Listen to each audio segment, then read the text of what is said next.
আলহামদুলিল্লাহ, আজকে আপনাদের দেখাবো ইয়াস্কাওয়া ইনভার্টারের পাসওয়ার্ড কিভাবে রিমুভ করবেন। তো আমরা প্রথমে প্যারামিটারে যাব, প্যারামিটারে যায় এন্টার দেব। তারপরে যদি পাসওয়ার্ড দেওয়া থাকে তাহলে এরকম আপনার লেখাটা লাফাবে। তো আমরা কোনো প্যারামিটারে যেতে পারবো না, দেখেন 4 পর্যন্ত যাওয়া যায়।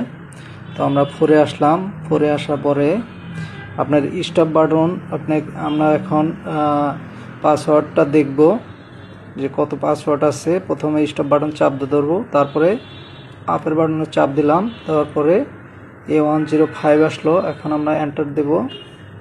হ্যাঁ, এই দেখেন 2500 পাসওয়ার্ড দেওয়া আছে, 2500। তো আমরা এই 2500 আমরা 00 করে দিব,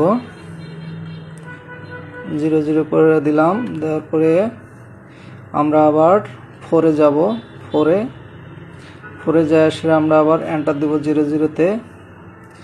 এখন আমরা যাব A101-এ।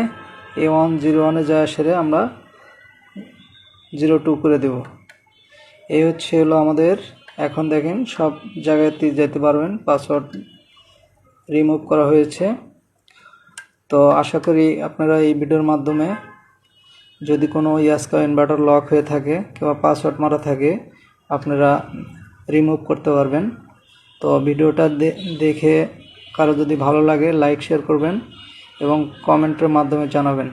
ধন্যবাদ সবাইকে, ভালো থাকবেন, সুস্থ থাকবেন। ধন্যবাদ, আল্লাহ হাফেজ।